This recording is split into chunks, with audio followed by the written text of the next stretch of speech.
Tonight's starter is a duck and chestnut ravioli with a sauce of Jerusalem artichoke. How long, Miller? 1 minute, less than a minute. Spinach then, otherwise I'm going to throw the raviolis back. Let's go, yes? Got the spinach. I've got 3 commis in the kitchen this week. Tama, Miller,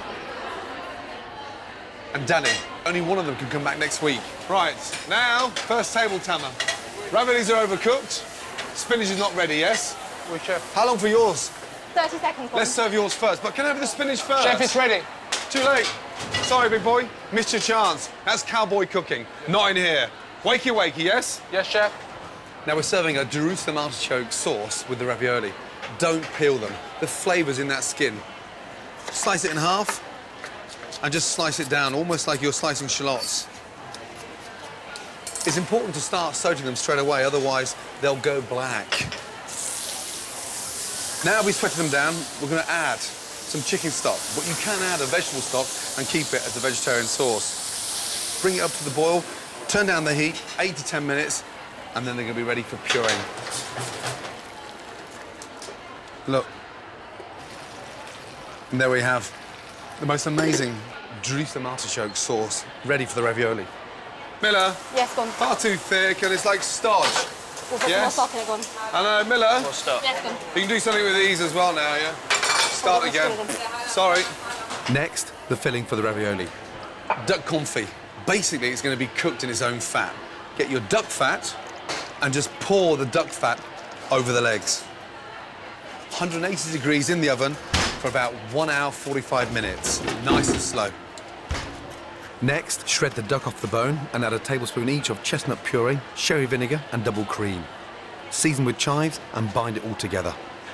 Get your mix and put it into a nice ball, because that's the shape of the ravioli. But look, you can still see the duck, the chives, the cream, and that's ready to go in between the pasta.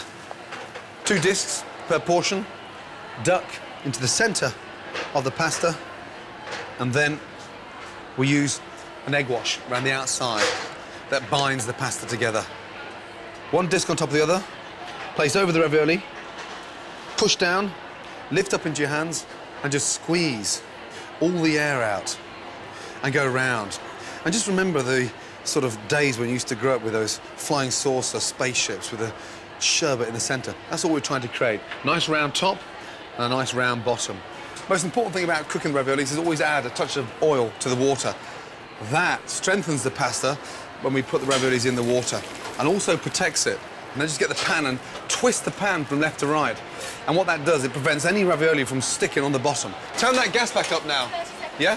If you put the 6 in there, the temperature's gone down, so you have to be intelligent now, turn the heat back up a little bit. If it's not boiling, what happens to the ravioli? It will just break apart. It will burst, and it will sink to the bottom, and it will stick to the pan, then we'll throw more away. And with that, you can off home, yeah? Salt, Tama, let's go. Oh, no. Yeah, no, you just put a big clump in there, Miller. I'll toss it around to you. Yeah, or take it out. You don't just put a clump in there, otherwise someone's going to have a very salty ravioli, yeah? Get it in the bin and start again. Chef, I've got 10 seconds, start. Yeah, that's right. 6. I don't want all that bullshit, 10, 5. I just give you 1 minute. Yes, chef. 6 raviolis in. Oui. When they're in the water, then you connect with me. Yes, chef. Until then, shut the up, OK? They're going in now, chef. Let's go. Turn the gas down, please. Yes. OK. Spinach. In the centre of the bowl. And the spinach helps the ravioli stay in place. Now, the Jerusalem artichoke sauce. That is winter at its best.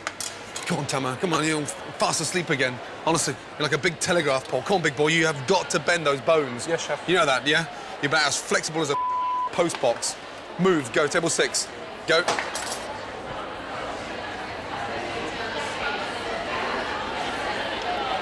How was your duck ravioli? It was absolutely delicious. Yes? This time of year, wintry, sumptuous, rich, chestnuts beautiful.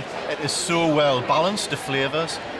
Very creamy, it's meaty, perfect. It's Judgment Day for the turkeys, and it's the first time I've ever slaughtered an animal. The turkey's time is up.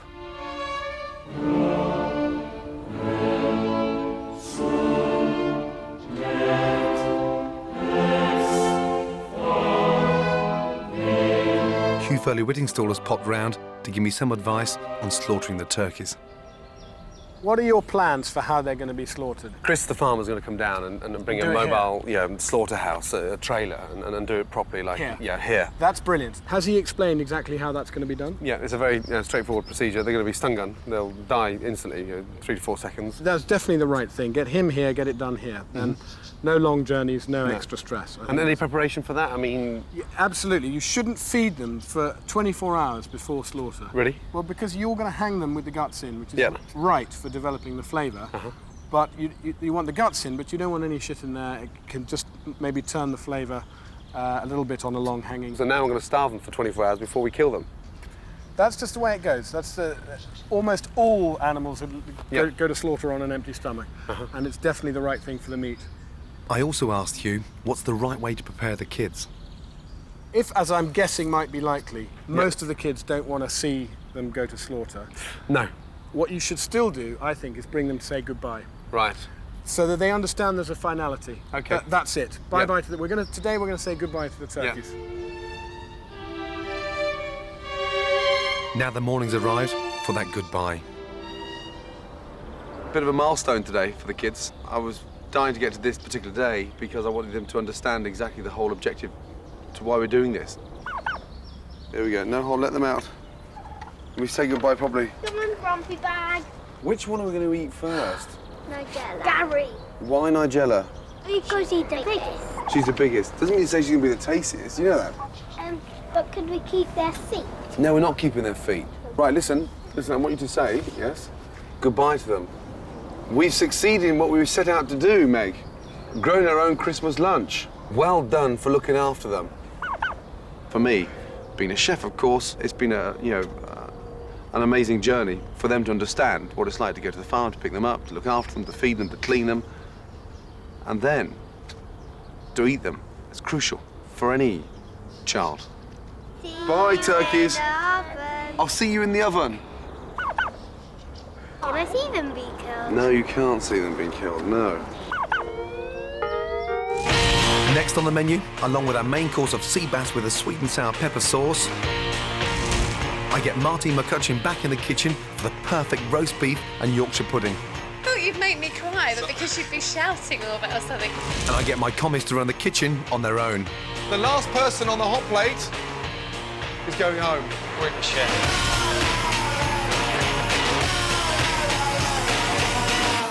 One minute from now, yes? 4 sea bass in. Oui, chef. Let's go. Miller.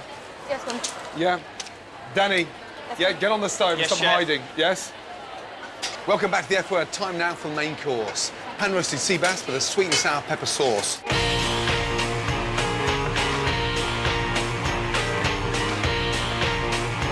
Sea bass. In French, loup de mer. That means wolf of the sea. Fillet. Just run the knife all the way down. One nice long swipe. And there you go. One fillet off. Easy. Pepper sauce. Rather than cut the peppers in half and take out the seeds, just cut around it, leave the seeds in there and do the job once. Almost like as if you're peeling an orange. Shallots.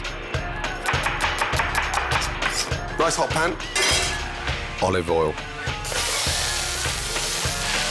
Star anise. The aniseed flavour goes absolutely beautifully with the sweetness of the peppers. Salt.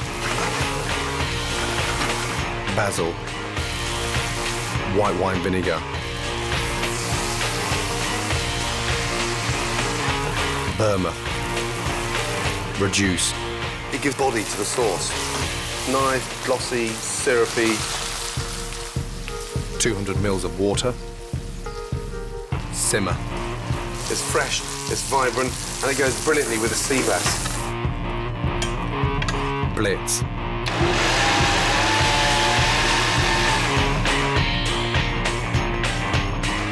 Absolutely beautiful bass.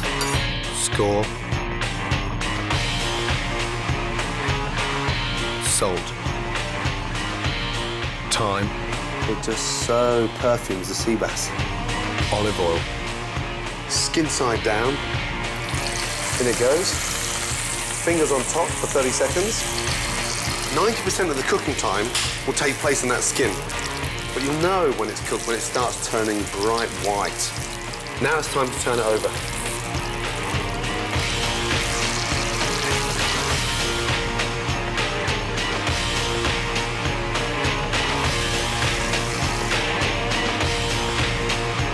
Just finish it with olive oil.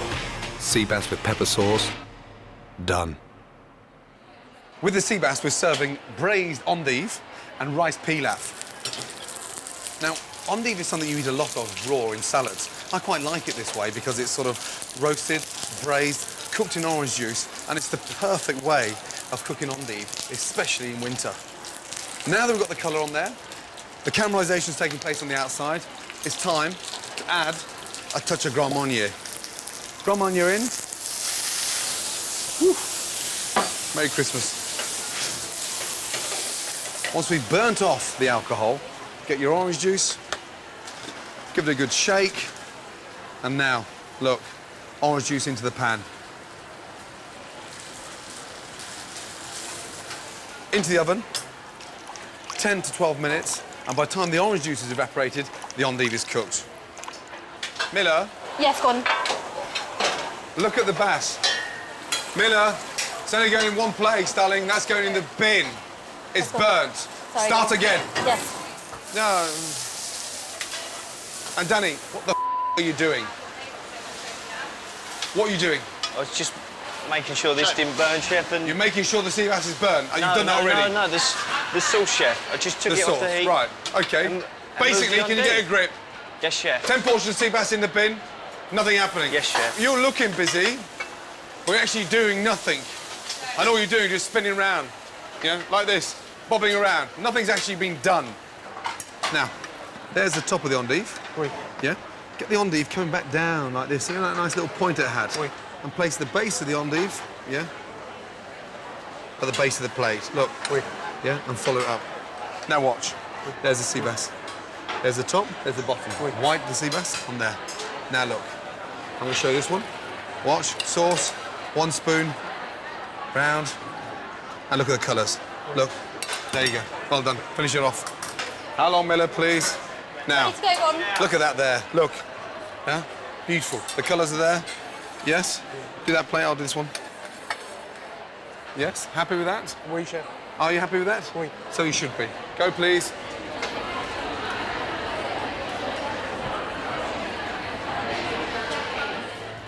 You've got Yeah? a bit of shell in there. Where? There. You saw it out. Yeah, my nerves are gone. OK, well spotted. He is human.